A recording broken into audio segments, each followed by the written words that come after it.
We want to make Destiny weird again. We want to bring the hobby back. That's what we've been saying all year. The plan in year 2 is that there's something new to chase, something new to do, some new experience that's happening every week, every month, year round. If we take everything we learned from Destiny 1, including the expansions like Taken King, take everything we learned from Destiny 2 on top of what we've learned from the fans and the players, put that all together in one package, we think that's what Forsaken's going to be, and we're super excited about it.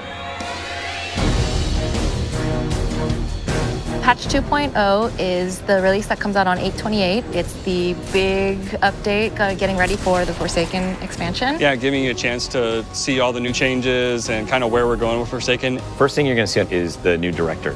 It looks very different. There's a lot more announcements on the director screen itself, and the director layout will be updated. We've added a lot of ways to get power, a lot of ways to like track your milestones and track your quests, and they didn't fit in the milestone blade anymore, so we've taken a lot of that stuff out, and now a lot of them live as quests in the pursuit bucket. There's weapons changes that we're prepping. So we've increased vault space by 200 slots. Yeah. First thing you're going to want to do is dismantle everything that you don't even need. So you're gonna have a lot of room to work with, but random rolls is gonna be interesting because you're gonna want to keep a couple before you start to realize which one of those random rolls that you really want to keep. Forsaken is the beginning of the season of the Outlaw, which is season 4 of Destiny 2. Season 4 is going to have a lot of stuff to do. Yeah, it is a lot. Well, launch is going to start with the campaign and Gambit being the first front and center things that people are going to jump into. Second week, the raid.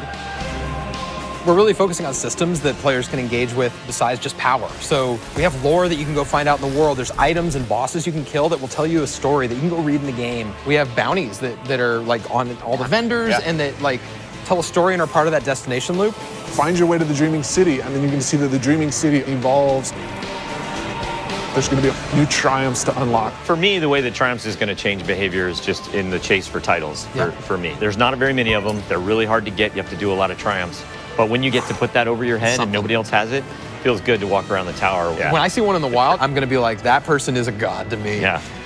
I say god a lot in these things.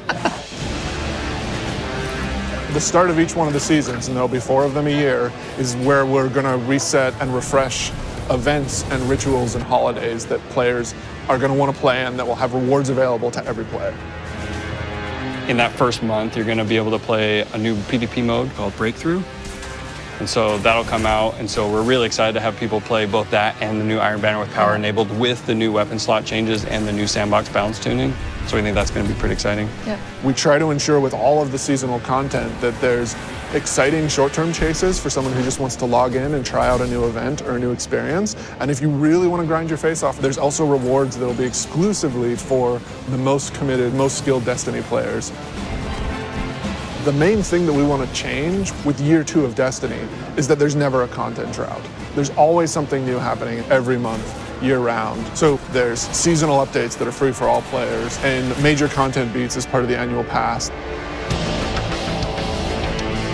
The annual pass is a result of our learning and looking over this last year of how people have responded to Osiris and Warmind, and the things that they've resonated.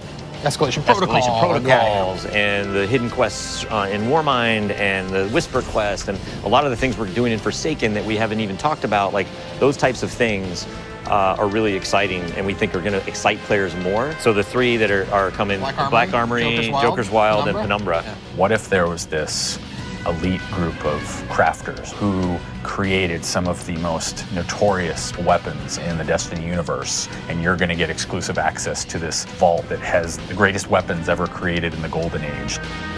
So with Joker's Wild, there's this really interesting character named the Drifter, and there's all of this backstory. But you'll begin to get a glimpse of that in Forsaken, and Joker's Wild is our chance to go deeper. And what is his greater purpose, and what is inside that crazy rock he's got attached to his ship? So just like we saw with the Whisper of the Worm quest that came out recently, like those kind of secrets that players discover themselves are super exciting. What if we took an entire release, let leak the name Penumbra, but what if everything else was the mystery box that players will uncover collaboratively?